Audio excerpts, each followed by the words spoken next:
Clinics worldwide are seeing a rise in a specific presentation: young men with perfectly healthy vascular and physiological systems suffering from severe, debilitating sexual performance anxiety. When the physical hardware functions correctly, the origin of the dysfunction is neurological. These patients are operating under a neuroconditioned defense mechanism. The primary environmental trigger for this conditioning is screen toxins, the result of decades of prolonged exposure to exaggerated, hyper-stimulating digital sexual imagery. Continuous consumption of these highly curated digital assets creates a skewed psychological baseline. The brain slowly calibrates its expectation of physical and sexual adequacy based on a constant stream of extreme, artificial data points. This artificial baseline infects the subconscious with a sense of inferiority.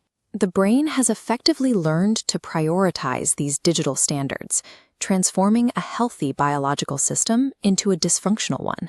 There is a massive discrepancy between standard human anatomy and the top 1% of physical representations broadcast on digital screens. The primitive regions of the human brain failed to distinguish between pixels on a device and physical reality. It processes these digital stimuli as actual, unbeatable competitive threats within the mating hierarchy. This initiates a chronic internal dialogue. The user develops a compounding sense of self-doubt and a persistent, deeply rooted feeling of not being enough.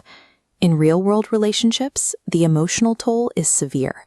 Physical intimacy stops being an active connection and morphs into a high-stakes performance test that the user feels destined to fail.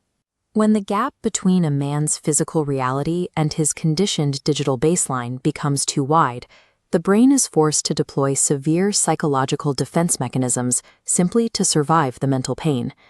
To understand these defense mechanisms, we look to neuroplasticity and associative conditioning, the processes by which behaviors become hardwired into the nervous system. As demonstrated in 1960s classical conditioning experiments, this 3D model shows how the brain builds and strengthens new neural pathways. Repetitive viewing of unrealistic bodies actively hardwires a sense of failure directly into the user's nervous system. Over time, this conditioning bypasses conscious thought entirely. It triggers automatic physical feelings of inadequacy long before a real-world sexual encounter even begins. The neural associations shift. The patient's brain now identifies physical intimacy with an expectation of inadequacy and danger. In the 1970s, pioneering sex researchers William Masters and Virginia Johnson identified a key behavioral result of this anxiety, coining the term spectatoring. Spectatoring is a psychological mechanism where an individual mentally steps outside their own body during intimacy. Instead of experiencing the moment, they observe, audit, and judge their performance from a third-person perspective. The spectator maintains a relentless internal monologue. They constantly check the quality of their erection, evaluate the timeline of the encounter, and scan their partner's face for any sign of disappointment. This creates a direct physiological clash. Arousal exists exclusively in the parasympathetic nervous system, requiring safety and relaxation. But anxiety from spectatoring acts as an override, forcefully activating the sympathetic nervous system, the fight or flight response, drawing blood away to prepare for a perceived threat. This leads to a clinical absolute. Anxiety and arousal cannot occupy the human body at the same time. The spectator and the lover cannot coexist. Spectatoring is the mind's desperate attempt to maintain control in a highly vulnerable situation. Ironically, that exact attempt at control biologically guarantees the physiological failure it's trying to prevent. Eventually, the pain of chronic inadequacy becomes inescapable, and spectatoring is no longer sufficient to manage the overwhelming anxiety.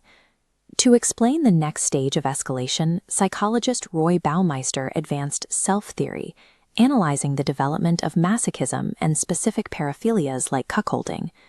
Baumeister's core premise is that when self-awareness becomes too burdensome or painful, the subconscious mind actively seeks a way to escape the concept of the self entirely. The mind converts unmanageable emotional pain into a fetishized masochistic pleasure. As this diagram illustrates, this refraction is the brain's strategy to regain psychological control. Clinically, this manifests as submissive fantasies. By imagining someone else taking over, the immense burden of performance is outsourced. By fetishizing inadequacy, the subconscious creates a psychological loophole. It sidesteps the raw pain of failure by recategorizing it as a source of sexual stimulation. These specific paraphilic fantasies function as survival mechanisms. They are deployed by a panicked nervous system to escape the crushing weight of screen toxins. Simple cognitive behavioral advice, like telling a patient to just relax, is ineffective against this deeply wired sympathetic neuroconditioning. To actively disrupt this defense architecture, practitioners utilize the DZRAI HypnoSync shock framework. The clinical protocol begins with Phase 1, discover the inner map. The objective of this phase is strict observation. Practitioners must meticulously map the client's specific subconscious defense mechanisms and cognitive distortions, maintaining an environment completely free of judgment. This involves identifying the exact environmental triggers, whether specific screen toxins or historical instances of failure, that reliably activate the client's internal spectator. Identifying and charting this inner map is the absolute prerequisite for dismantling the pathology. You cannot disrupt a neurological mechanism you haven't fully mapped. Once the map is charted, the protocol advances to Phase 2, zero mental noise. The physiological objective here is decisive, actively shutting down the sympathetic nervous system override and silencing the internal spectator. Practitioners use targeted sensory focus and somatic grounding techniques to transition the client into what the framework calls the receiving state. This state directly counteracts the pathology. The receiving state forces the client's awareness back into their physical body, neutralizing the dissociative habit of spectatoring. Achieving this state clears anxiety-driven neural pathways, preparing the mind's architecture for deeper synchronization. This sequence is clinically mandatory. A panicked nervous system is biologically incapable of integrating new behavioral patterns, what the protocol calls identity installation. Mastering the first two phases of the DZRI Level 2 protocol equips practitioners to restructure a client's physiological response to intimacy, providing the tools to replace conditioned panic with embodied presence. To master these intake protocols and continue your training, download the Level 2 Clinical Assessment Guide below. Master your mind, sync your life.